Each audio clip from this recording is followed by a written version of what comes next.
Oui, oui, oui, je sais qu'il n'y avait pas de son. Bien, bonsoir. Bonsoir à tout le monde. J'espère que vous arrivez bien à m'entendre. J'aimerais bien savoir si dans vos haut-parleurs, vous arrivez à entendre mon son. Euh, ok. Est-ce que je peux avoir quelques réponses dans le chat, s'il vous plaît? Histoire de savoir si tout va bien, si le son est bien clair, bien fort et que vous m'entendez correctement.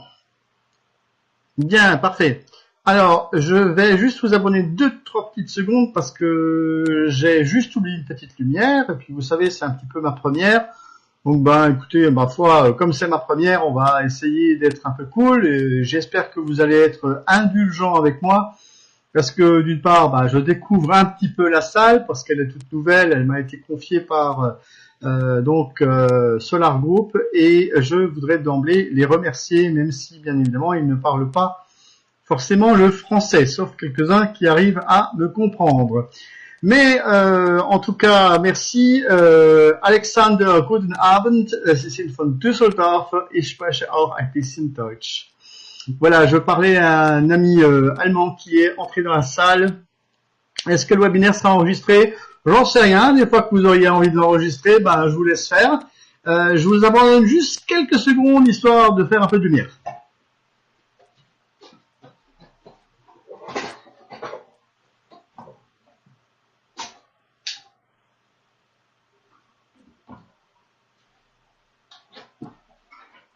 Voilà, comme qui dirait, c'est déjà mieux comme ça. J'attendais un petit peu que quelques personnes viennent encore nous rejoindre. C'est aussi pour ça que je traîne un petit peu au début, parce que bon, on a toujours un petit peu les retardataires, ceux qui n'ont pas vu l'heure, ceux qui ont regardé la télé jusqu'à la fin, et qui ne sont pas encore prêts pour se connecter. Je voudrais saluer tout d'abord, avant de commencer, l'ensemble des participants qui sont déjà là.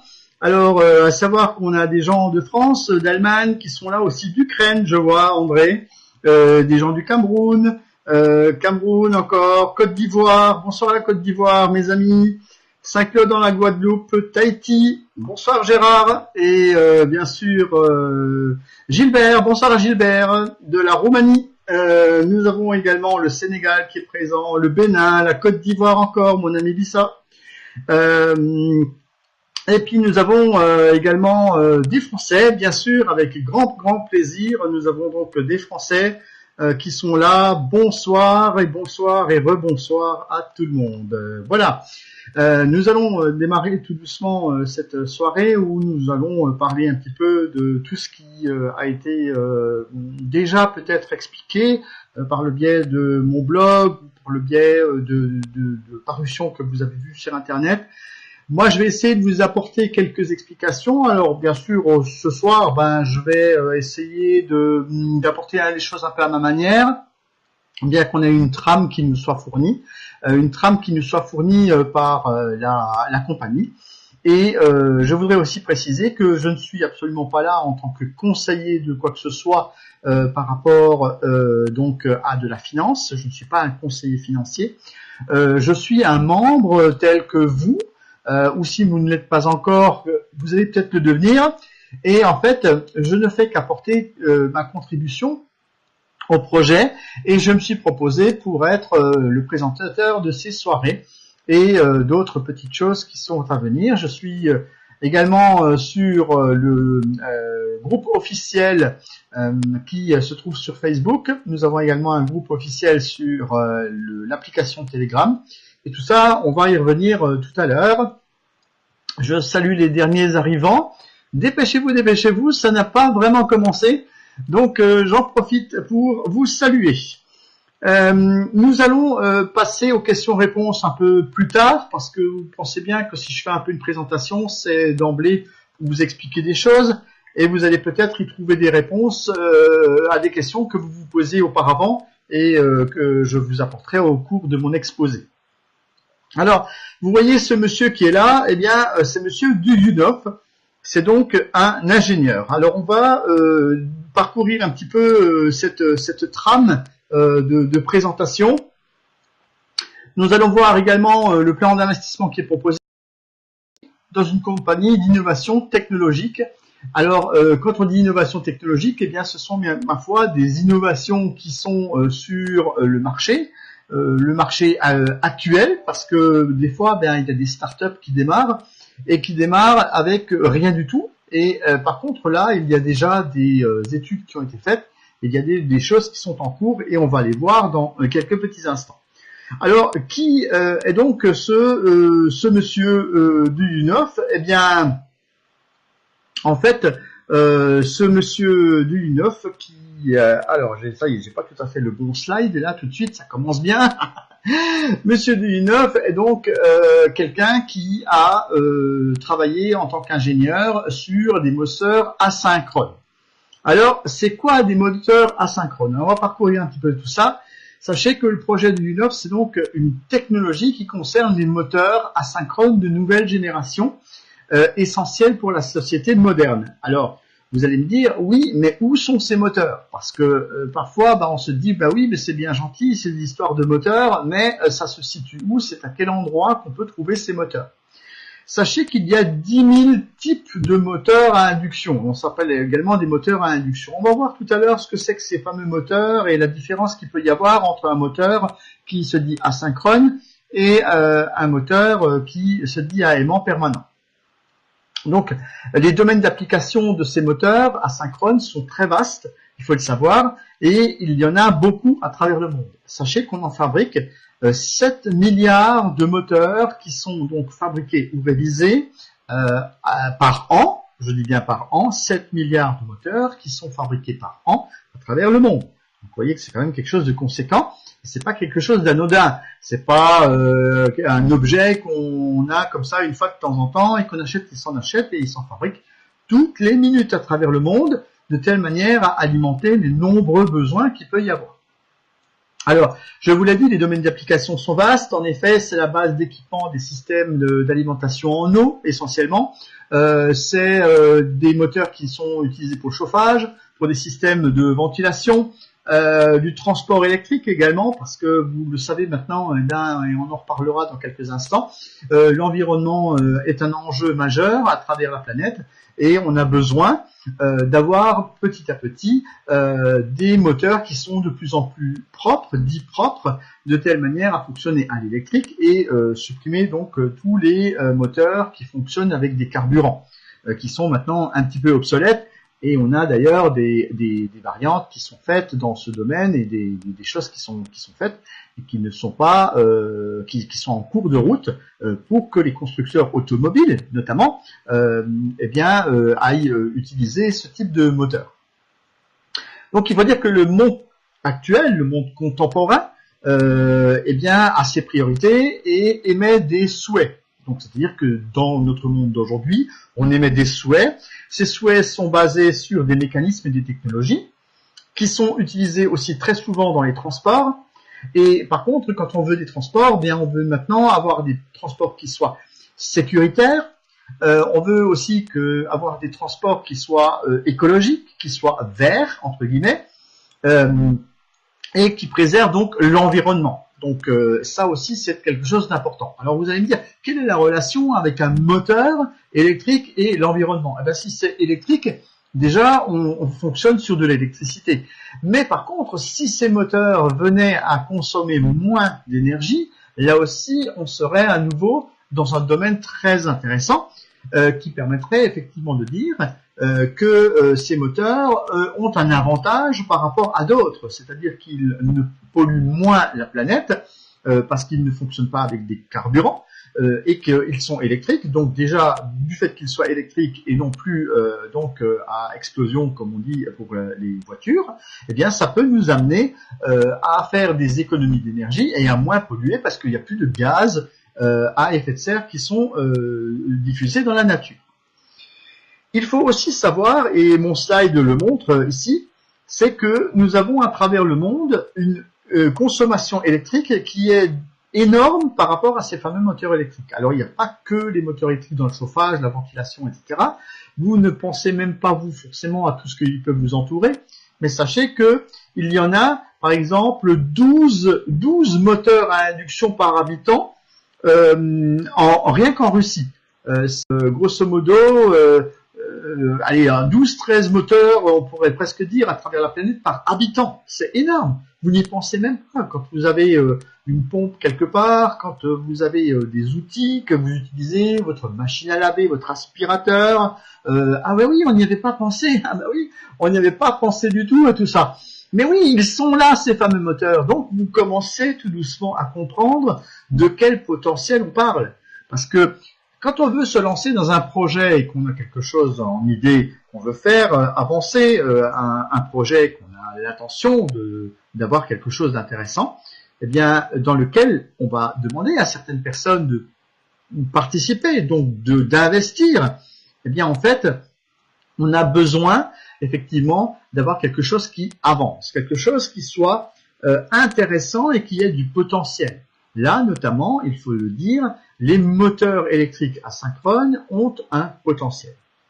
Alors, pourquoi asynchrone? C'est quoi ce asynchrone? C'est quoi la trouvaille? Parce que les moteurs, vous allez me dire, ça existait déjà avant. Alors, pourquoi tout d'un coup, maintenant, ces fameux moteurs de chez Duyunov seraient plus intéressants? Bien ça, on va le voir dans quelques instants. Quelle est sa trouvaille et pourquoi, eh bien, ces moteurs sont plus intéressants que d'autres et pourquoi on insiste pour pouvoir les utiliser à travers le monde. Alors, on va avancer un petit peu dans nos slides. Allez, c'est parti. Donc, je vous explique brièvement, mais sachez tout de même,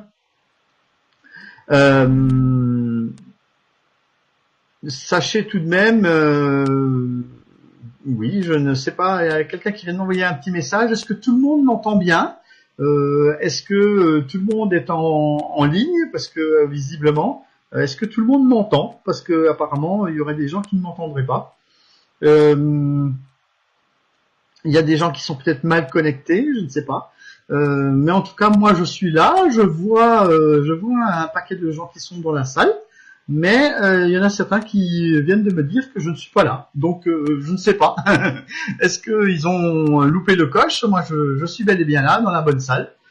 Si vous vous êtes trompé de lien, je ne sais pas. Mais en tout cas, moi, je suis là. Donc, nous allons donc poursuivre sur l'explication de ces fameux moteurs. Donc, à la base, il existe deux types de moteurs asynchrones. Alors, encore une fois, moi, je ne suis pas ingénieur et je ne suis pas non plus technicien, entre guillemets, même si à la base, je suis issu du monde de la technique. Il faut savoir qu'il existe des moteurs asynchrones qui sont bobinés. Pourquoi? Parce que alors, la différence par rapport à un autre moteur, c'est que nous avons des bobines qui sont à l'intérieur de ces moteurs. C'est-à-dire qu'on a des enroulements qui sont faits avec des fils de cuivre. Et ces fils de cuivre, on va mettre du courant dedans. Et c'est ça qui va faire tourner les moteurs. Donc, il existe deux types de moteurs asynchrones qui sont bobinés d'une certaine façon. Ils sont bobinés d'une part de façon étoile et d'autres moteurs qui sont bobinés de façon triangle. Donc, ce sont deux types d'enroulements qui sont utilisés dans un moteur asynchrone. D'ailleurs, à la base, lorsque vous avez un moteur asynchrone, eh bien, il y a des bobinages à l'intérieur et on peut changer les plots. Et en changeant les plots, on peut changer effectivement cette variante donc de étoile ou triangle.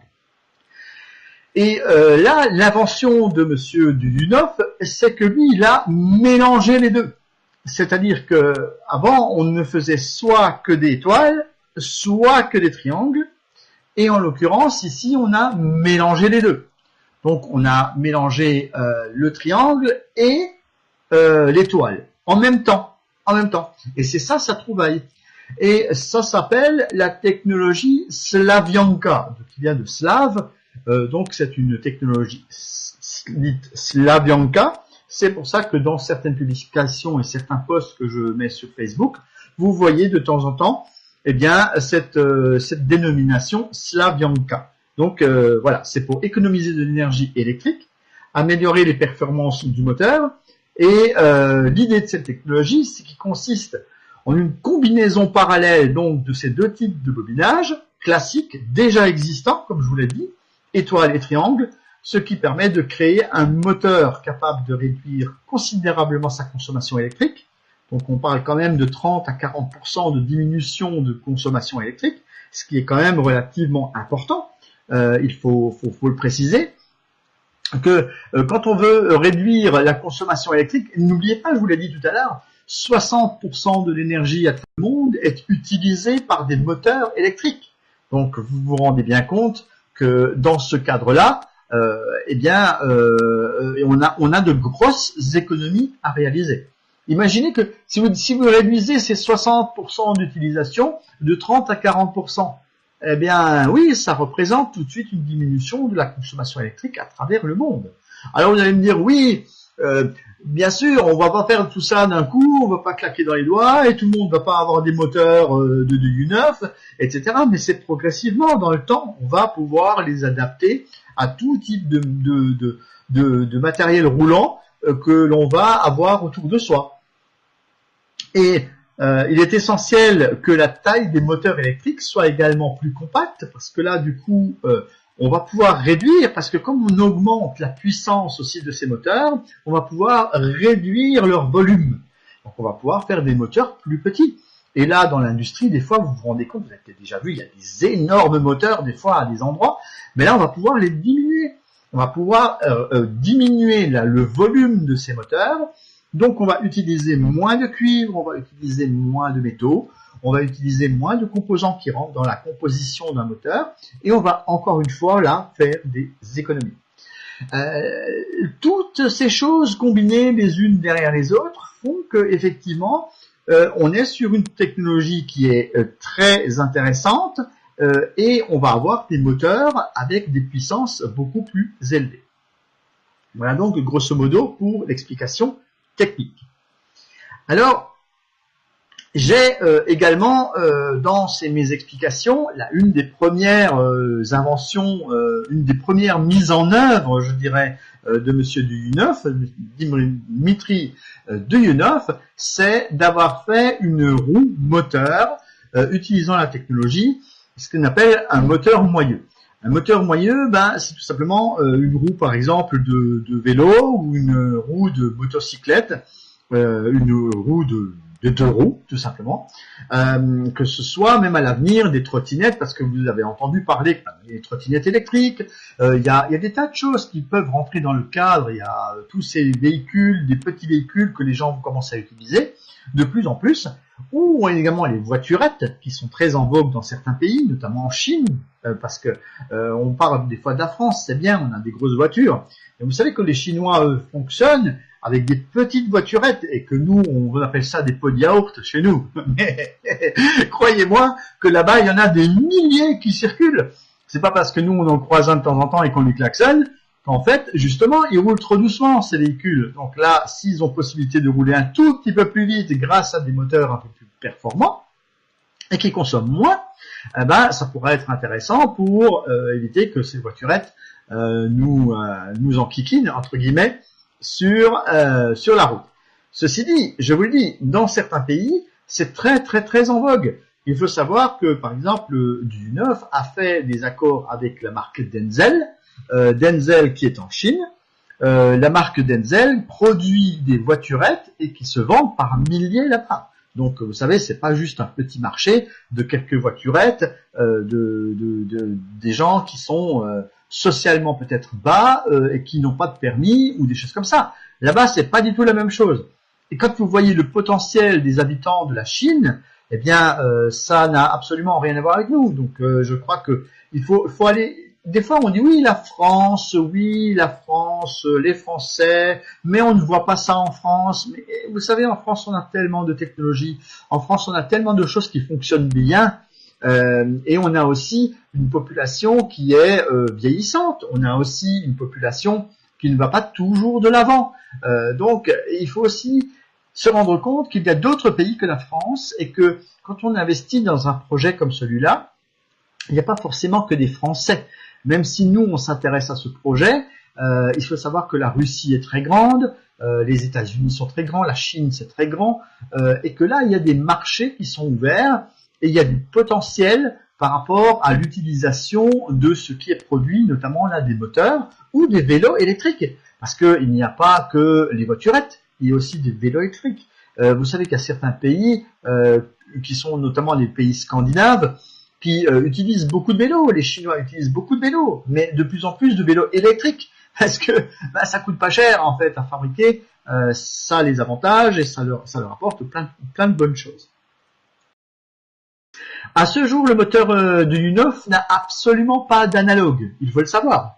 Même les spécialistes d'embobinage des moteurs qui existent déjà ont avoué que la mise en œuvre des nouveaux principes de construction du moteur de U9, un bobinage breveté de type Slavyanka, dépasse significativement tous les moteurs électriques les plus sophistiqués qui existent actuellement. Donc on est sur un marché qui est de pointe et qui apporte quelque chose. C'est important d'expliquer ce que c'est parce que bon, au départ, on dit ah bon des moteurs, ouais mais des moteurs de quoi? Donc là, c'est quand même intéressant de savoir un petit peu de quoi on parle.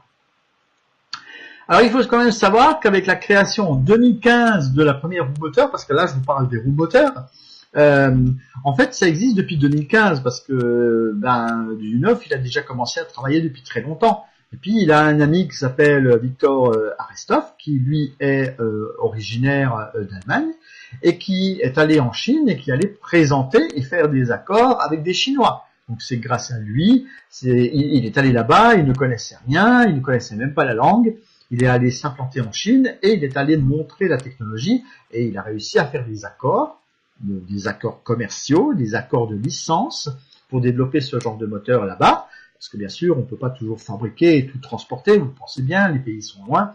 Il faut aussi développer le transfert de technologie, et c'est ce qui a été fait notamment pour les différents types de moteurs qui sont proposés.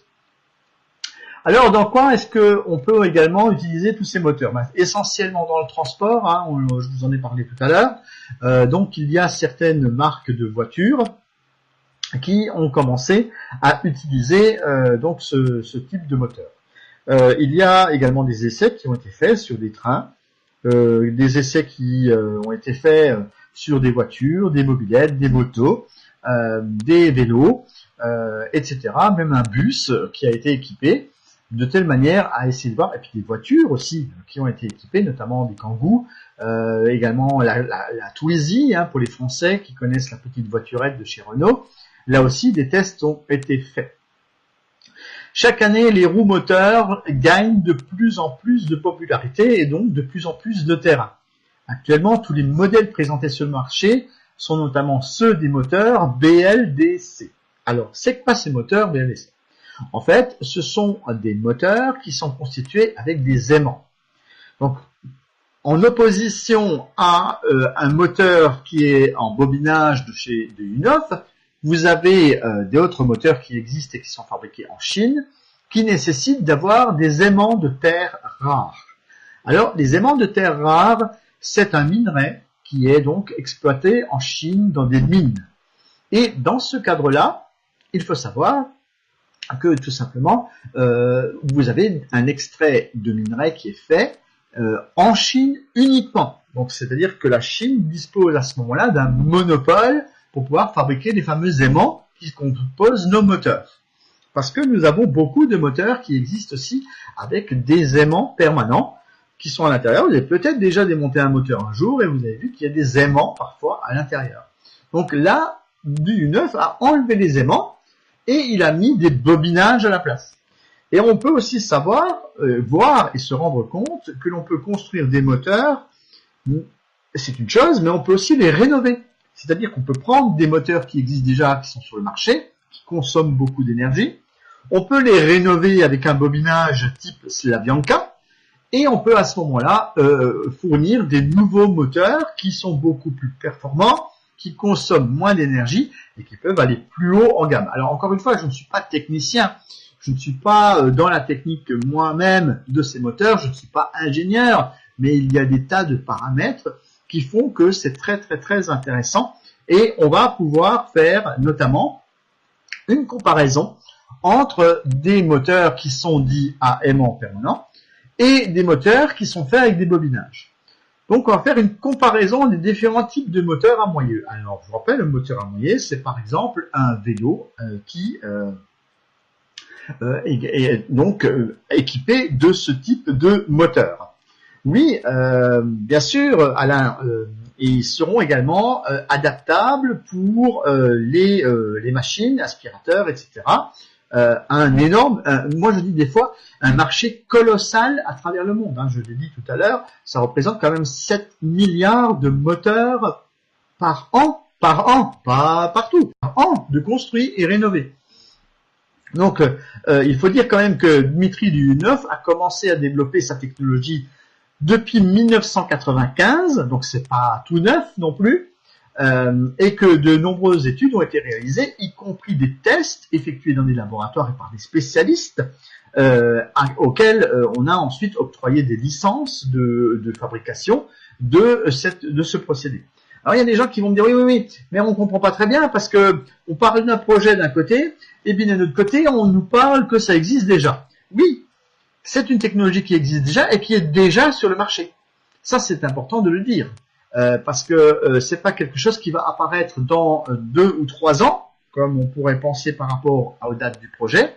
Simplement, je vais vous expliquer en détail tout à l'heure comment se déroule le projet et ce qu'on a déjà fait et ce que l'on va faire encore. Donc ici, vous avez peut-être commencé à lire ce petit slide.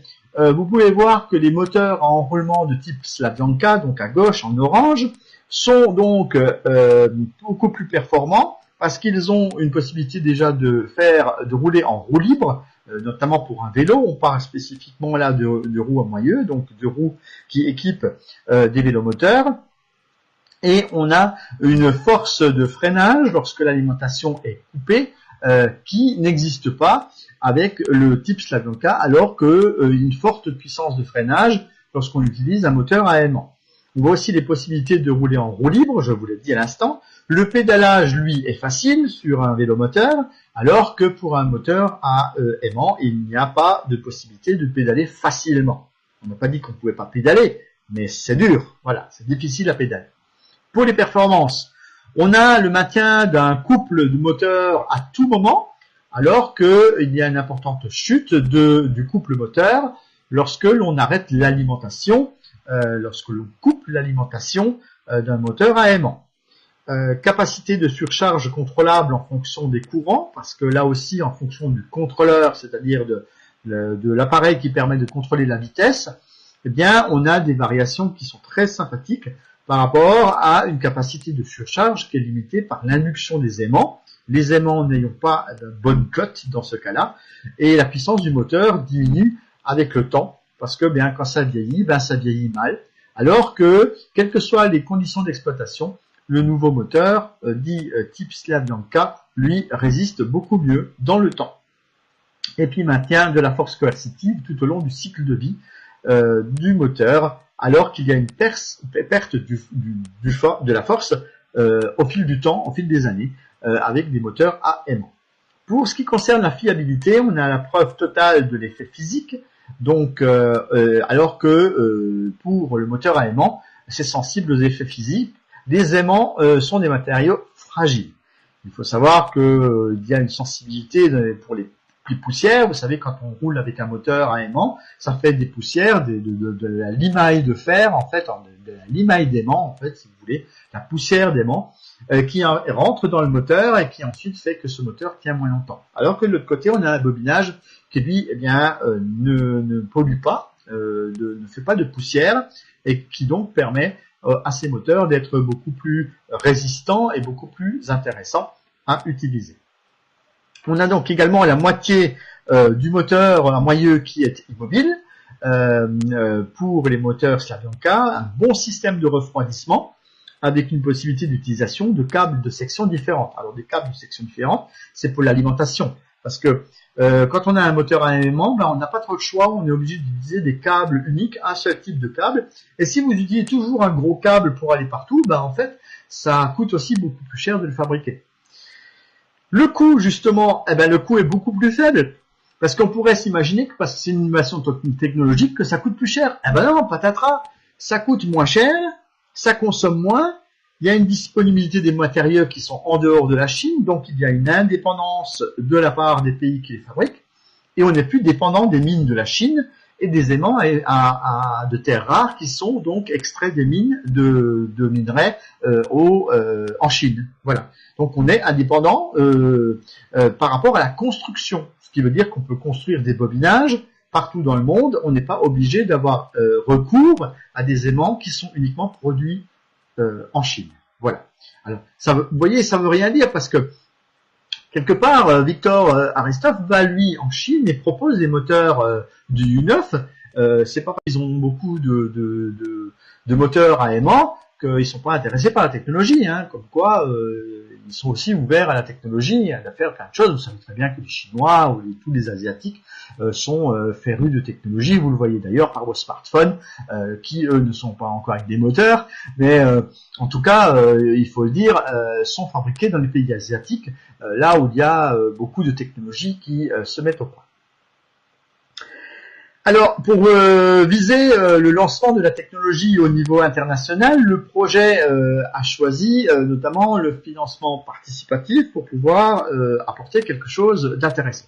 Alors moi, je voudrais vous partager pendant quelques instants l'avis d'un monsieur qui, lui, a une entreprise dans le sud de la France. C'est un Français et je vous propose de l'écouter. Il vend des voiturettes, lui, électriques, et il s'est mis effectivement au moteur de chez du U9. Alors, juste petite précision, vous allez voir la société ASEPP. Il faut savoir que ASEPP, c'est justement la société dirigée par Dmitri Duyunov et par son fils, et qui propose justement la technologie. C'est eux qui ont fait la création de la technologie et qui la proposent à la société Sovelmac dans laquelle on va être proposé d'investir, qui est une start-up. Mais en l'occurrence, ASCPP est le créateur à la base de cette technologie et ASCPP est donc cité dans cette vidéo. Petite vidéo de 2 petites minutes. Je vous propose d'écouter le monsieur qui parle français. Profitez-en. Et comme ça, je reviens dans quelques secondes. Voilà, je vous laisse avec lui. Comme vous avez pu le voir, eh bien, et l'entendre, c'est pour ceux qui n'avaient pas le son au début, c'est arrivé après. Bravo, merci pour l'aide apportée aux autres participants. Il faut savoir qu'effectivement, c'est quelque chose qui a vraiment de l'avenir pour nous actuellement, donc d'avoir l'occasion de participer au développement de ces moteurs. Alors, nous allons arriver à l'objectif du projet. Pourquoi est-ce que ce projet a été, je vous ai commencé à vous parler de financement participatif tout à l'heure. Petite précision pour la France, parce que moi je suis français et que en France, eh bien, on a des décrets, des lois, des choses comme ça qui font que le financement participatif est réglementé et qu'il faut bien sûr faire attention dans le cadre du financement participatif à ne pas dépenser tout son argent et de faire attention à l'équilibre de votre budget. Sachez que c'est ce qu'on appelle du capital risque et que quand on fait du capital risque, eh bien on risque de l'argent.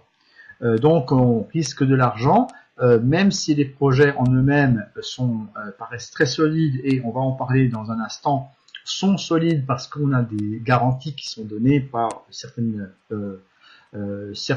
actions et certaines personnes. Ça fait que on doit simplement mettre de l'argent que si on le souhaite en son âme et conscience, et que moi je ne suis absolument pas conseiller financier, même si j'ai parcouru quelques études dans ce domaine, mais je suis aussi là pour vous prévenir que quand on parle de financement participatif, c'est bien évidemment en votre âme et conscience que vous faites les choses. Ceci dit, on n'est pas non plus là pour proposer des sommes gigantesques, et quand on parle du mot investisseur, on parle des fois de quelque chose qui pourrait paraître invraisemblable au niveau montant. C'est-à-dire que quand on commence à parler investissement, eh bien là, on pense tout de suite qu'il faut avoir beaucoup d'argent sous le matelas, alors qu'en fait on parle de financement dit populaire, donc de financement participatif, et que dans le financement participatif, justement, l'idée c'est de rassembler beaucoup de petites sommes par tout à chacun, qui est capable financièrement de verser une petite somme et qui vont faire une grosse somme à la fin pour la start-up qui en a besoin. Donc c'est ça le principe du financement participatif. On n'est pas du tout sur des grosses sommes, on n'est pas du tout sur des montants extraordinaires, c'est chacun en fonction de ses possibilités. Voilà. Maintenant que j'ai éclairci un petit peu tout ça, et que je vous ai dit aussi que je ne suis pas conseiller financier et que je vous donne ces renseignements qu'à titre informatif et de loisir. Donc je ne suis pas financier de métier. Si vous avez besoin de renseignements, je vous invite à vous diriger vers un comptable, vers des gens qui sont susceptibles de vous apporter de l'aide dans ce domaine. Alors, l'objectif du projet. Un des objectifs du projet, c'est la création d'un bureau d'études. D'un bureau d'études et d'ingénierie. Un centre d'ingénierie qui soit en mesure d'exercer des activités dans le domaine suivant. Développement et ingénierie de nouveaux moteurs électriques selon la demande des clients.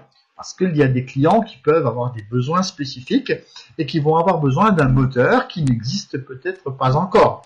Et qui, compte tenu donc du fait qu'on peut réduire ces moteurs et qu'on peut augmenter la puissance, n'existait pas auparavant. Et les utilisations en fonction aussi des puissances, des courants qui circulent, etc., etc., tout ça est mis en œuvre dans une technologie donc unique, dit des bobinages de Slavyanka, type Slavyanka. La rénovation des moteurs également, parce qu'on a la fabrication des moteurs, donc le projet prévoit aussi la rénovation des moteurs. Là, on parle de qu'est-ce qu'il y a dans le projet.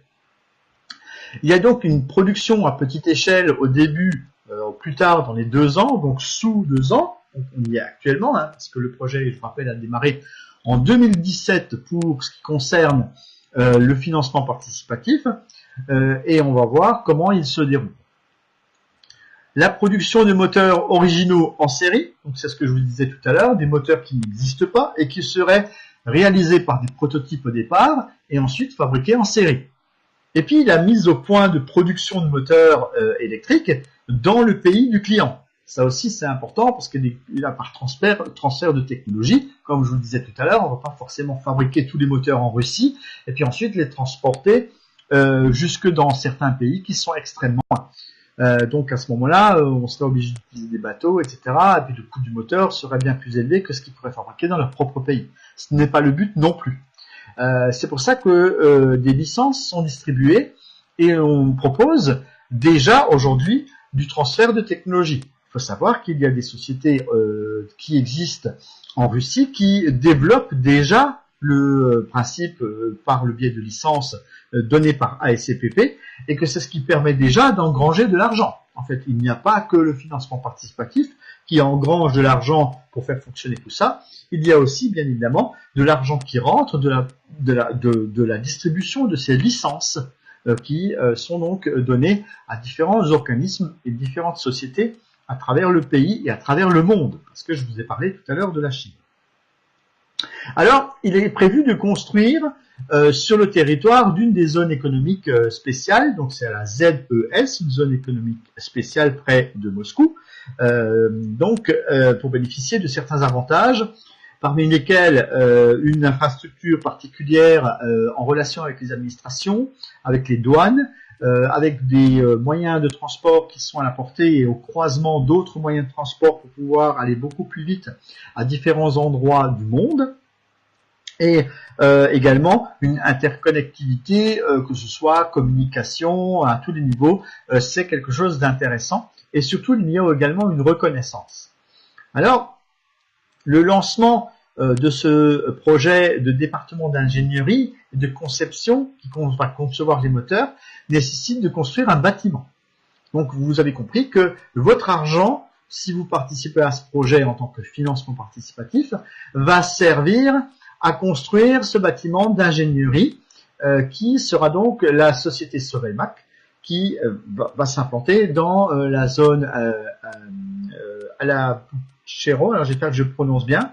Je vais regarder si donc c'est dans la zone Technopolis de Moscou. À la Buchevo, ça y est, je l'ai repéré. À la Buchevo, voilà, donc c'est dans cette zone que a l'intention de s'implanter ASCPP et également la société Sovemac. Alors, si vous voulez, il y a plusieurs entités dans ce qu'on propose. Vous avez ASCPP, qui est en fait le concepteur et l'ingénierie qui ont créé ce type de moteur avec M. Dudunov et son fils. Ils sont entourés de certains ingénieurs et ils ont fait le nécessaire pour pouvoir développer donc ce type de moteur. Ensuite, vous avez la société Sovelmax. C'est la société dans laquelle nous investissons aujourd'hui et qui tend à se développer et à faire des propositions et qui en fait met en œuvre les technologies développées par ASCPP. Donc ASCPP a créé la technologie. Ensuite, Sovelmax, c'est la société qui va construire un bâtiment, qui va construire un bureau d'ingénierie et qui va développer des fabrications de moteurs industrialisés. Parce que là, pour l'instant, tout est un peu, entre guillemets, manuel. Hein. On fait des opérations et on tend à industrialiser, à vendre le concept à des gens qui ont déjà des usines dans d'autres pays et qui peuvent développer la technologie et la mettre en œuvre eux-mêmes. Mais il faut savoir que du côté de la Russie, on va construire un bâtiment et que ce bâtiment d'ingénierie est spécialisé, très spécialisé justement dans tout ça, va permettre d'accueillir donc les principes de fonctionnement de ces moteurs. Alors, qu'est-ce que l'on a besoin? Qu'est-ce que dans le projet, quels sont les besoins que l'on va avoir pour établir ce projet d'investissement? La multiplication et les extensions de la production, la technique de vente et les outillages pour la fabrication des productions, c'est ce qu'on a besoin. La vente du produit final, parce qu'on peut aussi construire des vélos et des vélomoteurs, donc on peut aussi créer des usines qui vont fabriquer ces vélomoteurs avec des roues moteurs et non pas des roues motrices, hein, parce que la roue motrice, c'est la roue qui est entraînée par un moteur, mais là c'est la roue moteur, c'est-à-dire c'est une roue dont le moteur est intégré à l'intérieur par le principe du moyeu. Vente de la licence permettant de maîtriser et fabriquer les produits à travers la technologie. Et on a besoin, écoutez bien, on a besoin pour cela de 40 millions de dollars. Donc 40 millions de dollars, c'est en tout cas l'objectif qui est là et qui a été fixé pour pouvoir aider cette start-up à vous proposer donc des parts que vous allez acquérir. Alors vous allez me dire, ces parts, c'est quoi? Alors ces parts, il faut savoir que c'est ce qu'on appelle normalement des obligations convertibles. C'est-à-dire qu'à un moment donné, vous achetez des parts de cette société, mais que si la société va entrer en bourse, en fait, on va vous attribuer des actions après. Alors on utilise très souvent à tort le mot action parce que c'est une traduction littérale du mot anglais qui s'appelle share. Share égale action, et donc on pense qu'on achète déjà des actions. En fait, il n'y a pas d'action tant que ce n'est pas en bourse. Il y a d'autres financements participatifs qui existent, c'est basé sur exactement le même principe. Il n'y a pas d'action tant qu'il n'y a pas de bourse. Donc le prix des parts d'investissement dans la société est nettement inférieur à sa valeur nominale, la valeur nominale étant également fixée, je vous le redis, à 1 dollar la part. Donc c'est 1 dollar à l'entrée en bourse. Mais vous savez bien, la bourse, ça monte et ça descend. Donc le 1 dollar, c'est le jour J à l'instant T, c'est-à-dire le jour où ça rentre en bourse, mais après ça peut monter, mais ça peut aussi descendre. Donc ça, il faut le prendre en considération. C'est pour ça aussi qu'on parle de capital risque. Alors, le prix des parts actuellement, il est infime, il est vraiment infime. On va voir tout de suite dans quelques instants les tarifs qui sont proposés. Vous allez vous rendre compte qu'effectivement, c'est vraiment ridiculous, entre guillemets, le prix qui est proposé.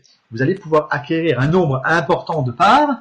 Pourquoi? Parce que le projet est divisé en 20 étapes. Donc il y a 20 étapes qui sont là et qui sont proposées. Depuis 2017, il y a déjà 7 étapes qui se sont écoulées. Donc on a aussi très récemment fait un saut, un bond dans le temps. Donc on est à l'étape 7 actuellement et on va aller passer à l'étape 9. Donc dans pas longtemps, précisément le 25 février. Alors le 25 février, vous allez me dire, c'est dans pas longtemps. Là on est le 22 janvier, c'est grosso modo dans un mois. Donc dans un mois, eh bien, non, pas 2020. non. Alors l'entrée en bourse est prévue dans combien de temps? Dans combien de mois et dans combien d'années? Alors Alain, on va répondre à la question. Il y a 20 étapes. En gros, une étape, ça dure 3 mois. Donc, grosso modo, il y en a pour 3 ans. Oui, il y en a pour 3 ans. C'est un projet à long terme. C'est pas, on claque pas dans les doigts et on construit des usines et puis tout marche tout de suite. C'est un projet. C'est un projet, une start-up. Vous avez déjà vu, vous, des start-up qui démarrent comme ça, elles partent de zéro un jour et 3 jours après, elles sont millionnaires. Ça n'existe pas. C'est pas une baguette magique. Les moteurs, faut bien les construire. Les fils et tout ça, faut bien les mettre dans les moteurs. Il faut fabriquer les usines, il faut vendre la technologie, il faut proposer le produit à travers le monde. Vous croyez qu'on claque comme ça dans les doigts et hop, et tout tombe tout seul? Non, non, non, non, non, faut arrêter, ça n'existe pas. C'est comme quand vous travaillez pour constituer de l'argent pour vous acheter, par exemple, une maison. Vous n'allez pas claquer dans les doigts, vous n'allez pas trouver un travail et du jour au lendemain, vous allez redevenir tellement riche que vous allez avoir une maison. C'est quand même quelque chose d'un tout petit peu logique. Restons dans quelque chose de normal et de traditionnel qui avance dans le temps, qui avance souvent plus vite qu'on ne le pense. Mais on a envie des fois de mettre la charrue avant les bœufs. C'est ce qu'on dit. Et là, c'est pas ce qu'il faut faire. Là, on vous propose d'obtenir des parts de la société, sachant qu'on vous allez pouvoir obtenir des parts de la société à un prix ridicule, parce que c'est des centimes de centimes que ça coûte pour une part, et que dans quelques années, dans 2 ans ou 3 ans, peut-être avant, si la chance sourit au procédé, eh bien vous aurez possibilité d'avoir des parts qui auront une valeur de 1 $. Sachant qu'aujourd'hui on les achète des centimes de centimes, ça, vous allez vite voir que ça peut être très très très intéressant et que cela représente pas forcément de gros investissements pour avoir quelque chose dans quelques années. Donc les parts de placement deviennent plus chères à chaque étape parce que ça rentre dans un processus qui existe, qui s'appelle les obligations convertibles en actions. Et dans un processus d'obligations convertibles en actions plus tard, quand ça rentrera en bourse, je reprécise, eh bien, on a des étapes qui sont franchies et à chaque étape, la valeur de ces parts augmente. Et c'est pour ça que les gens vont devoir se dépêcher des fois, à la veille d'un changement d'étape, pour pouvoir acheter des parts à un tarif beaucoup plus intéressant que à l'étape suivante, où le projet a, ma foi, pris de l'essor et est arrivé à quelque chose. Et alors, on peut encore une fois se poser la question, mais est-ce que cette société Sovelmac tient le choc? Qu'est-ce qu'elle a comme contrat? Est-ce qu'elle a quelque chose qui est déjà en route? Est-ce qu'on a possibilité de voir les choses? Il faut prévoir les choses, vous voyez, sur 20 étapes, 3 ans, entre 2 et 3 ans, et 40 millions de dollars. Donc, vous voyez bien que on ne vous ment pas, on ne vous parle pas de magie. Ce n'est pas ici un hype ou des trucs où on gagne de l'argent tout de suite et en gros montant. C'est progressif et en fonction de matériel réel. Un moteur, c'est physique, c'est pas quelque chose de virtuel sur Internet. C'est de la technologie, ce sont des matériaux, ce sont du matériel qui est vendu à travers le monde et c'est du matériel physique. C'est quelque chose de physique. On va pouvoir le prendre en main, on va pouvoir le brancher, on va pouvoir le tester, etc. Alors, la société ASPP a déjà 20 000 entreprises de production de moteurs en vue qu'elle pourrait démarcher. Il y a également les constructeurs automobiles qui sont un potentiel énorme. Il faut savoir tout de même qu'il y a quand même 5 000 fabricants de voitures au monde. C'est pas rien. Et que même s'il y en a que quelques-uns qui adopteront ce principe de fonctionnement du moteur Slavyanka, ça représenterait très vite des milliers et des millions de moteurs à produire donc par le procédé du Munov, pour lesquels on va à ce moment-là transférer la technologie donc à ces fameuses entreprises. Nous allons arriver au mode des packs. Alors on achète les parts actuellement par le biais de certains packs. Des packs qui contiennent non pas 1 ou 2 ou 3 parts, parce que ce serait vraiment ridicule, et d'ailleurs vous pourriez même pas les payer parce que c'est moins de 1 centime. Regardez la colonne du prix unitaire sur ce slide. Vous voyez qu'actuellement en étape 7, on est actuellement à l'étape 7 et on va passer à l'étape 9 bientôt. Alors pourquoi on passe à l'étape 9? Parce que le projet avance plus vite que prévu. Il y a eu notamment l'accord de cette zone économique spéciale, et je vais en reparler dans quelques instants, de cette zone économique spéciale, de telle manière à ce que vous puissiez vraiment vous rendre compte qu'il y a là des garanties qui sont données par rapport aux investisseurs qui veulent laisser un petit peu d'argent. On parle des fois en France toujours du fameux paquet de cigarettes où les gens pourraient arrêter de fumer et utiliser l'argent pour l'investir dans quelque chose de bien plus intéressant que de se détruire la santé. Bon, on peut l'utiliser, moi-même je ne fume pas, c'est un peu facile quand on ne fume pas de dire ce genre de choses. c'est moins facile pour ceux qui veulent arrêter et qui n'y arrivent pas forcément.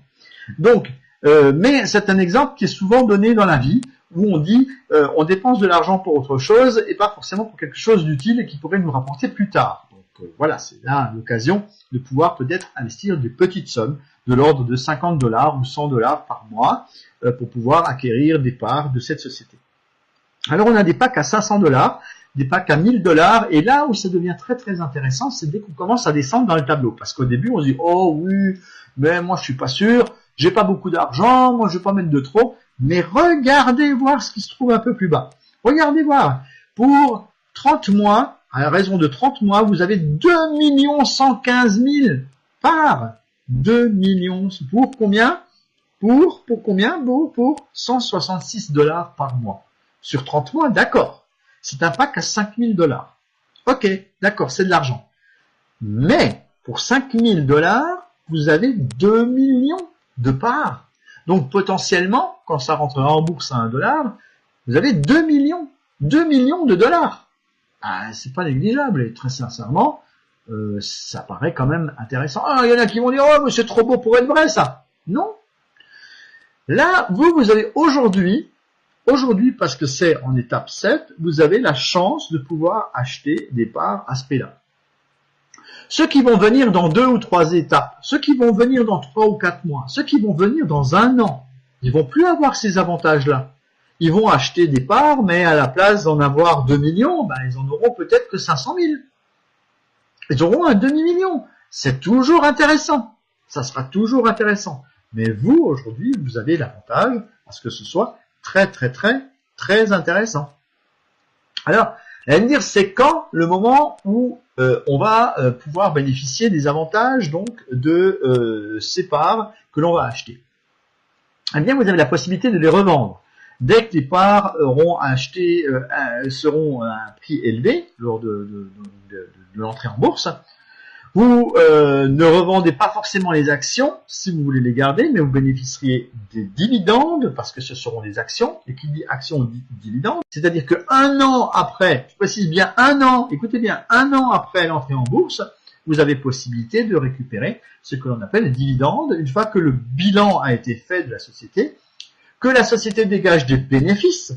Elle va diviser les bénéfices par le nombre de parts qui existent et elle va donner 1 centime, 2 centimes, 3 centimes, 10 centimes, 20 centimes, etc. en fonction des bénéfices graduels en fonction des années. Elle va redistribuer ces fameux bénéfices aux détenteurs de parts, ceux qui les ont gardés, pas ceux qui les ont revendus. Si vous les avez vendus, vous n'avez plus rien. C'est un peu comme la crypto-monnaie. Si vous la revendez, vous n'avez plus rien. Alors que là, si vous avez des parts qui sont entrées en bourse et vous avez donc à ce moment-là des actions de la compagnie, vous allez avoir par la suite des dividendes qui vont vous être versés à vie tant que vous allez garder ces fameuses actions donc dans votre portefeuille, dans votre poche. Donc soutenir la technologie et donner une possibilité à cette entreprise russe d'accéder au marché mondial. Ah oui, oh c'est russe. Oh bah dites.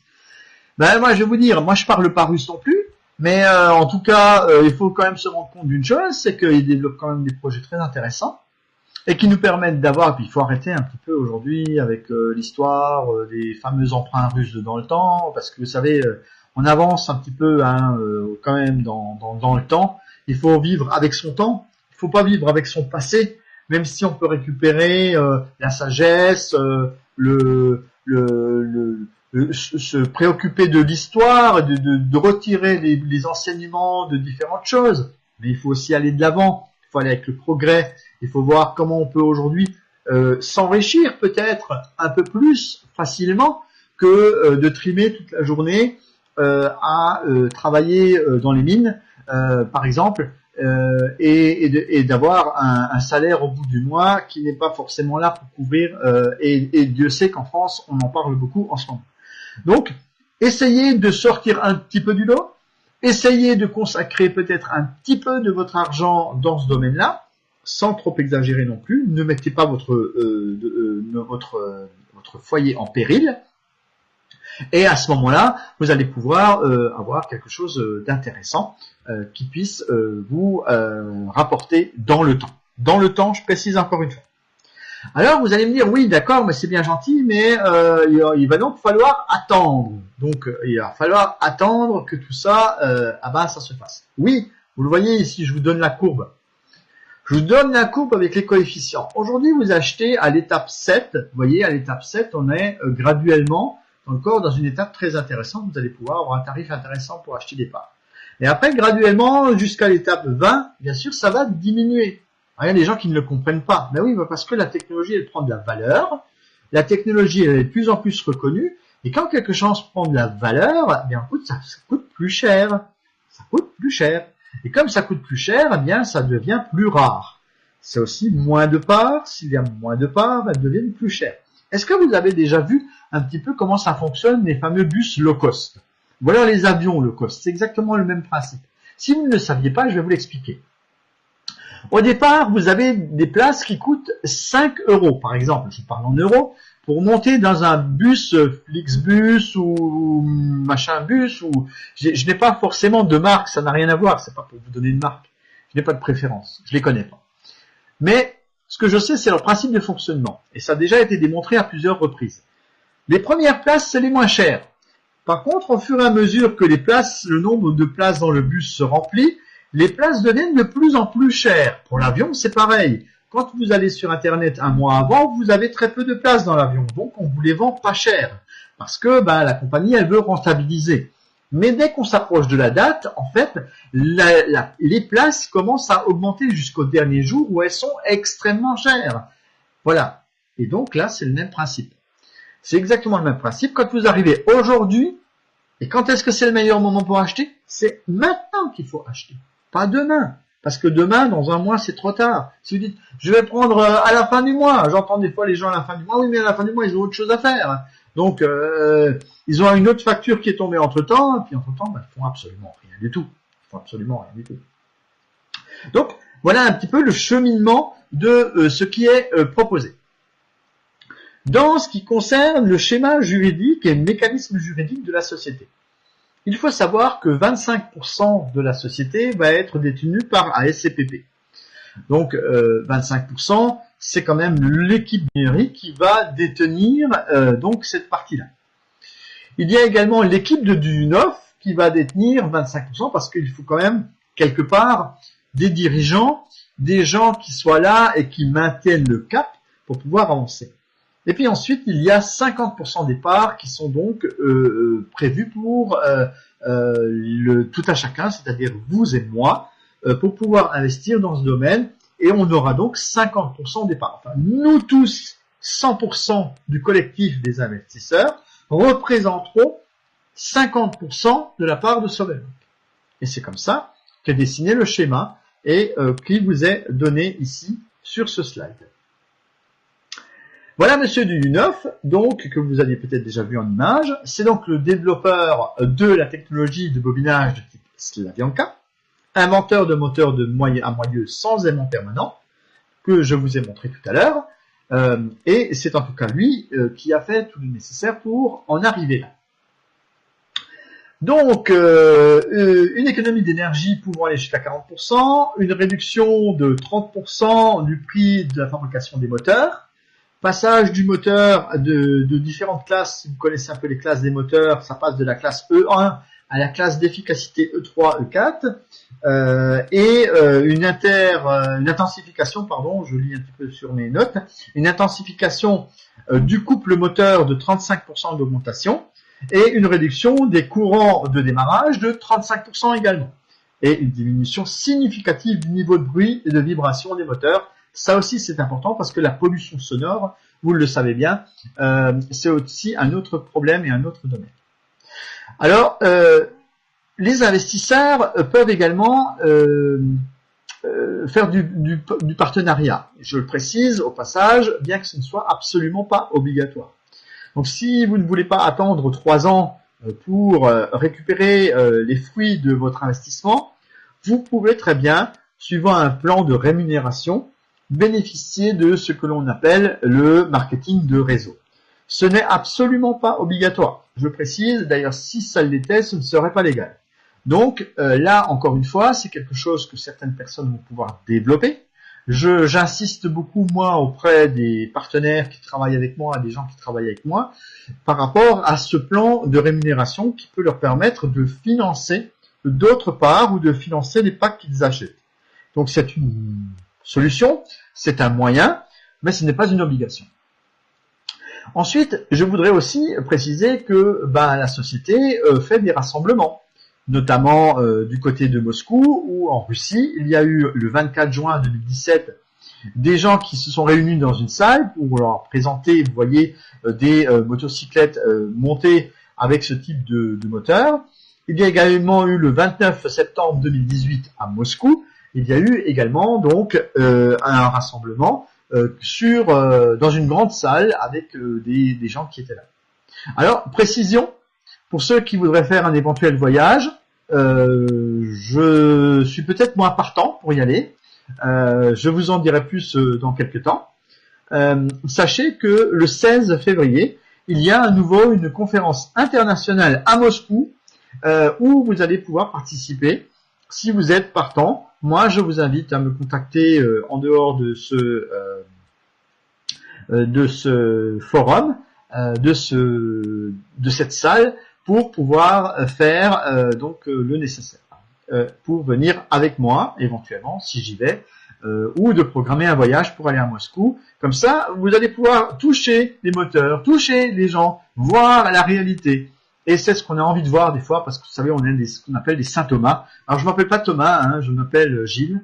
D'ailleurs, je voudrais remercier tous les Pavel qui sont également du côté de la Russie, parce que il y a une petite anecdote qu'il faut que je vous raconte. Nous avons donc une personne qui chapeaute un petit peu ce que je suis en train de faire ce soir là, de présentation, qui s'appelle Pavel. Il y a également un des présentateurs qui fait d'habitude des webinaires en russe, qui lui s'appelle également Pavel. Et il faut savoir que Pavel en français c'est Paul. Et il se trouve que mon second prénom c'est Paul. Je m'appelle Gilles Paul. Voilà. Bon, il se trouve que mon père il s'appelait Paul et que j'ai son prénom. Donc on est dans un espèce de consortium de Pavel pour vous présenter et vous parler de Solar Group. Ah tiens, à propos de Solar Group. Alors qu'est-ce que c'est Solar Group? Alors Solar Group, c'est tout simplement la plateforme qui va récupérer vos financements. C'est la plateforme qui va récupérer votre argent et qui va le redonner à Sovelmac. Donc c'est pour donner un peu le schéma. C'est vrai que on ne peut pas tout expliquer en détail comme ça dans un webinaire. Alors, il peut y avoir des questions. Alors je vais remonter un petit peu le questionnaire. Est-ce qu'il y a un partenariat avec un autre financement participatif très connu dans le domaine des transports? Non. C'est important, je le précise, non, il n'y a pas de partenariat. Voilà, deux ingénieurs se connaissent parce qu'ils ont fréquenté l'école d'ingénieurs ensemble, donc ils se connaissent, mais il n'y a pas de partenariat. Il faut savoir que le mode de transport dont nous parlons, et qui est récent et qui est une innovation technologique, n'utilise pas de moteur asynchrone de chez Villeneuve. N'utilise pas, je l'ai bien dit, donc j'espère que vous n'allez pas répéter demain l'inverse, parce que ce n'est pas du tout ce que j'ai dit. N'utilise pas, parce que il faut savoir que ils utilisent des moteurs à aimant permanent qui sont fabriqués par eux-mêmes, donc ça n'a rien à voir avec du neuf. Voilà, il n'y a guère que la bicyclette, le tricycle si vous préférez, que utilise l'ingénieur du transport en question, qui est une fabrication de chez Villeneuve. Voilà voilà la relation qu'il peut y avoir. Ils se connaissent parfaitement bien. Mais ne jouent pas dans la même technologie et n'ont pas de partenariat. Je préfère le répéter 15 fois plutôt que de dire ensuite l'inverse, que les gens puissent raconter l'inverse. Si vous avez des questions, je vous invite à y aller dans le chat parce que moi, ça fait déjà un petit moment que je vous donne des explications. Est-ce que vous avez peut-être des choses que vous n'avez pas compris? Est-ce qu'il y a peut-être d'autres domaines où je peux vous expliquer où il y a des moteurs? Ça, je peux peut-être vous dire. Alors, il y a les véhicules électriques, les vélos électriques, les navires marins, fluviaux, à traction électrique. Il y a des planches gyroscopiques, hein, donc là, on commence à en voir un petit peu partout. Des avions électriques, ça existera aussi à l'avenir. Les ascenseurs, les escaliers, les remontes-pentes, les escaliers roulants, également les meuleuses d'angle, les machines à couper au plasma, il y a également les visseuses, ça y est, les visseuses perceuses, les climatiseurs, les ventilateurs, les aspirateurs, tout ça, ça se finit en heures, comme les moteurs, et les systèmes de suivi d'équipement utilisés dans l'espace, là aussi, il y a des moteurs pour diriger les panneaux, vous voyez par exemple sur les satellites. Il y a également les grues, les treuils de charge, donc les ascenseurs, hein, je vous disais, les fauteuils roulants, oui, les fauteuils roulants, les centrales hydroélectriques et thermiques, des groupes d'éoliennes, des groupes électrogènes. Tiens, d'ailleurs, si vous n'étiez pas au courant, si vous n'étiez pas au courant à propos de groupes électrogènes, il y a quand même sur le Dakar une équipe qui a gagné notamment une course, qui est donc la Kamaz, voilà, Kamaz Master, qui utilise un groupe électrogène qui comporte un moteur de chez Duyunov, avec un bobinage de Slavyanka. Donc vous voyez qu'il y a quand même dans l'actualité aujourd'hui des moteurs de ce type qui sont déjà utilisés. Compresseur à piston, conduite de distribution d'air, pompe hydraulique, machine industrielle, vous voyez que c'est absolument phénoménal, tous les endroits où il peut y avoir ce type de moteur. Alors l'équipe est composée de personnes dont je ne connais pas la quantité. Alors, c'est une excellente question. Je vais la noter et si je vais à Moscou et je vous ramène des images, ce qu'on aimerait tous voir, je pense, je serai à même de rencontrer cette équipe et de vous ramener des images et des informations sur des sujets auxquels je ne peux pas répondre aujourd'hui parce que je ne suis pas chez eux et qu'en plus, il y a la barrière de la langue. Moi, je ne parle pas un mot de russe et je vais aller voir des Russes. Alors, j'espère qu'ils vont m'accueillir avec quelqu'un qui parle spécifiquement le français pour moi, je l'espère, et pour que je puisse comprendre tout ce qu'ils me racontent. On me l'a promis, si j'y vais. Et bon, allez, je vous ai presque vendu le truc, quoi. Hein. Donc, si j'y vais, voilà. Est-ce qu'il y a des gens peut-être intéressés à venir avec moi? Je n'en sais rien. Manifestez-vous. Alors ensuite, qu'est-ce que j'ai comme question? Cela représente donc l'effectif. Je ne sais pas. Ensuite, l'action en bourse pourrait atteindre. Non, pas d'objectif de la valeur en bourse. Le quota pour l'instant, c'est trop tôt. On parle de 2 à 3 ans. Vous pensez bien qu'il y a une évolution qui peut se faire d'ici là. J'ai oublié de préciser quelque chose. J'ai parlé, moi, à un moment donné, de garantie. Sachez que lorsque l'on arrive à rentrer dans une zone économique spéciale, il y a également un cautionnaire à avoir. On peut pas, parce que rentrer dans une zone économique spéciale, c'est quelque chose qui est accordé par l'État de la Fédération de Russie. Donc si l'État vous accorde de rentrer dans une telle zone, ça veut dire que vous montrez déjà patte blanche quelque part. Vous montrez déjà que vous êtes une société innovante de la technologie et que vous avez des garanties derrière. Alors ces garanties, c'est quoi ? C'est d'une part le nombre de licences qui sont déjà en circulation, c'est également un cautionnaire, c'est-à-dire une société qui a prévu que si le financement participatif n'a pas lieu, que ce financement participatif ne fonctionne pas, eh bien qu'effectivement ils vont avoir l'occasion d'injecter autant d'argent qu'ils vont avoir besoin pour pouvoir se développer. Donc pour les gens qui ont déjà investi, qui ont déjà pris des parts dans cette société, vous avez déjà une certaine garantie que tout cela va fonctionner. Que cet argent, même si le financement participatif, entre guillemets, capote, eh bien, vous allez avoir quelque chose en retour parce que cette société est déjà là pour pouvoir apporter son soutien. Et c'est un soutien écrit, bien évidemment. S'il ne l'avait pas, il n'aurait pas pu intégrer la zone économique spéciale. Quels sont les moyens de paiement qui marchent en difficulté actuellement? Eh bien, Uber, il faut utiliser vous avez des bitcoins qui fonctionnent, ADV Cash, Perfect Money.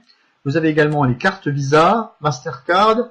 Bien sûr, pas sur tous les processeurs. Et si vous avez des problèmes d'accès et des problèmes pour payer, je vous invite à contacter le support. Ils arrivent à vous débloquer des cartes bancaires. Il suffit des fois de donner 4 premiers chiffres ou 4 derniers chiffres. Et quelques heures après, c'est débloqué. Donc, si vous êtes bloqué sur un paiement qui ne passe pas, ne vous arrêtez pas à ça. Le support est là pour vous aider. Ils parlent français, même s'ils utilisent des traducteurs, entre guillemets, que si des fois, quelques petits problèmes de compréhension de l'un à l'autre. Mais grosso modo, ils utilisent des phrases toutes faites et puis ils vous répondent et croyez-moi, ça va très vite. Ils sont sympas, ils sont pas des fois hyper réactifs comme ça à la seconde, mais ils sont pas mal efficaces quand même. Voilà. Alors, peut-on distinguer un héritier au cas où je me rappelle pas avoir vu ce côté-là. Il faudrait que je me rappelle. Je ne sais plus. Je ne veux pas dire de bêtises. Mais en tout cas, on va essayer soit d'apporter l'idée, soit d'y remédier, bien évidemment. Si ce n'est pas le cas, on va essayer de voir ça. Alors, laisser en russe le back-office. Alors, donc, y a-t-il eu déjà des démarchages faits de certains pays, des pré-contrats en vue? Oui, Alain, oui, bien sûr, il y a des pré-contrats qui sont en vue. Il n'y a pas seulement des pré-contrats, mais il y a déjà des contrats en place. Il y a des contrats en place, notamment avec des fabricants d'automobiles, de voiturettes, qui sont Denzel, et il y a également une voiturette russe qui s'appelle la SWAT, je crois, qui également est sur le point d'être équipée. Il y a 4 roues motrices qui sont fabriquées de chez du neuf. Et là, on attend juste la fabrication en série de ces moteurs-là. Ensuite, laisser le russe en back-office, j'ai pas très bien compris. Le back-office peut être transformé en français. Si vous ne le saviez pas, il suffit d'aller en haut dans le coin, il y a marqué RU. Vous le transformez en FR et c'est beaucoup plus facile pour y aller. Suite à l'inscription, y a-t-il vérification des documents à signature? Oui, il y a documentation à fournir. Alors, je relis la liste. Suite à l'inscription, y a-t-il vérification des documents et signature? Oui, alors il y a un contrat de partenariat à signer. Il y a un contrat d'investissement également. Alors, je précise que tout ça, c'est en anglais et en russe parce que les législations qui sont utilisées, notamment la plateforme Solar Group, est une plateforme qui est dans les îles Vanuatu. Donc, ce sont des îles qui sont à tendance britannique. Et donc tous les textes sont bien évidemment en anglais ou en russe. Mais après, il suffit aussi des fois de les mettre dans des traducteurs. Même un PDF, aujourd'hui, vous pouvez le mettre dans un traducteur et vous pouvez comprendre ce qui est écrit. La vérification, oui, il y a des vérifications de compte qui se font. Donc il faut fournir une pièce d'identité pour qu'on sache que à la fin, on puisse vous remettre un certificat. Parce que là aussi, il y a des certificats de propriété qui vous sont donnés par rapport à ce que vous avez acheté. Ensuite, pour payer, je vous ai donné quelques indications. Qu'est-ce qu'il y a encore comme question auxquelles je pourrais vous répondre? Est-ce qu'il y a des choses que je n'ai pas vues? Est-ce que vous avez d'autres questions que je n'ai pas pu voir dans le chat? Est-ce qu'il y a des choses que j'ai sautées? Je ne pense pas. Est-ce que j'ai répondu à tout? Voilà, sinon on va reposer la question tout simplement. Si vous avez d'autres petites choses pour lesquelles vous auriez besoin d'éclaircissement. Alors, sachez que nous avons également, que ce soit sur Facebook ou sur l'application Telegram, nous avons donc des groupes qui vont vous permettre de participer et de nous suivre, en tout cas, d'avoir des informations. Donc, le groupe Telegram, c'est quoi? C'est une application qui peut accueillir beaucoup de monde, notamment plus de 100 000 personnes. Alors, par rapport à d'autres groupes qui sont peut-être des groupes WhatsApp ou des choses comme ça, on parle souvent de WhatsApp, les groupes WhatsApp ne peuvent contenir en gros que 250 personnes. Donc, au bout d'un moment, malheureusement, on est obligé d'en virer quelques-uns. Alors ça, c'est pas toujours très sympa parce que on n'a pas envie de virer les gens. Hein. On a envie que quand ils sont là, on a envie de les garder, quoi. Hein. Donc, je vais vous donner un lien déjà, si j'arrive à vous le donner. Voilà. Oui, on peut changer de pack en cours de route, Pascal. Mais attention, cette option n'est valable que pendant l'étape 7 encore, c'est-à-dire pendant un mois. Alors oui, si vous n'étiez pas au courant, au-delà de l'étape 9, à partir de l'étape 9 du 25 février, cette option va disparaître. Donc si vous voulez augmenter votre pack, c'est possible. À côté du bouton régler ou payer dans votre back-office, vous avez un autre bouton où il est écrit que vous pouvez faire un upgrade, donc que vous pouvez changer de pack pour en avoir un peu plus important au fil du temps. Moi aussi je l'ai fait. Au début j'ai pris un pack à 500 et au final j'ai pris un pack à 5000. Voilà, j'ai rien à cacher. Voilà, on a la possibilité parfois de voir la lumière devant nous et de se dire tiens, finalement c'est quand même un bon plan. Voilà, chacun étant libre de faire ce qu'il veut. Donc le groupe officiel, je précise que ce sont des groupes officiels parce que j'ai reçu autorisation de la direction de faire ces webinaires. Donc pour l'instant il n'y en a pas d'autres de fixés, on vous donnera les dates au fur et à mesure. Que ce soit d'animer le groupe Facebook officiel également, parce qu'il existe un groupe Facebook officiel que je vais de ce pas également essayer de vous donner. Et puis vous avez d'un autre côté le fameux groupe Telegram sur lequel on peut accueillir beaucoup de monde. Alors le groupe Telegram c'est quoi? C'est plutôt un forum en fait. C'est un gros forum sur lequel vous allez pouvoir discuter, chatter entre différentes personnes pour pouvoir avoir des renseignements. Bon, c'est vrai que c'est moi qui réponds le plus souvent parce qu'il n'y a encore pas énormément de monde. Il y a une 60aine de personnes sur le groupe et il y a à peu près 200 personnes qui sont sur le groupe Facebook que je vous donne ici. Si vous n'êtes pas encore dans le groupe Facebook, je vous invite vraiment à cliquer. Peut-être que vous avez même déjà été invité et vous ne le savez même pas, et que vous avez déjà eu une pré-invitation et que vous n'avez même pas vu sur votre compte Facebook. Alors pourquoi Facebook? Parce qu'il y a quand même la plupart des gens qui sont sur Facebook. Alors on pourrait créer des tas d'autres groupes. Il y en existe déjà. Mais parfois ils sont en russe ou en français, c'est moi qui les alimente. Alors il faut aussi avoir le temps à un moment donné de les alimenter, c'est-à-dire de commencer à faire des textes, de récupérer toutes les informations au fur et à mesure qu'elles arrivent, etc., etc. Donc, vous voyez, c'est pas toujours facile à faire. Il y a quand même parfois un petit peu de travail derrière et que je peux pas être partout. Voilà. Bon, alors on essaie de faire le maximum. On essaie aussi d'aider des gens qui sont dans notre équipe. Moi, je vous invite à rejoindre mon équipe en toute sympathie. Sachez que je serai très heureux de vous compter parmi ces personnes dans mon équipe et me rejoindre. Si vous ne savez pas comment me rejoindre, vous pouvez me contacter sur Internet. Vous pouvez même me laisser un petit mot à la fin là, sur le chat. Et si vous avez été invité par une autre personne, eh bien suivez le lien dit de parrainage ou son lien d'affiliation pour pouvoir participer à tout cela. Vous voyez, par exemple, des informations sur des vélos qui ont été exposés avec des expositions qui existent déjà à travers la Russie, avec des démonstrations qui sont faites sur des moteurs, des vélos qui sont présentés avec des roues moteurs, non pas des roues motrices, je précise, voilà. Je vais vous parler de l'avancée du projet pour terminer, à moins que vous ayez encore l'une ou l'autre question. Je vais vous mettre une petite vidéo sous-titrée cette fois-ci, donc en français, je précise. Mon rôle étant celui de vous apporter des informations en français. Nous allons bientôt fixer une nouvelle date de webinaire. Je vous invite vraiment à inviter d'autres personnes à venir pour qu'on soit de plus en plus nombreux. On va également très certainement essayer de faire une démultiplication d'invitations par le biais de Facebook. On va essayer de voir si on peut faire également des lives de ce webinaire, parce que vous me parliez tout à l'heure d'enregistrement et des tas de choses comme ça.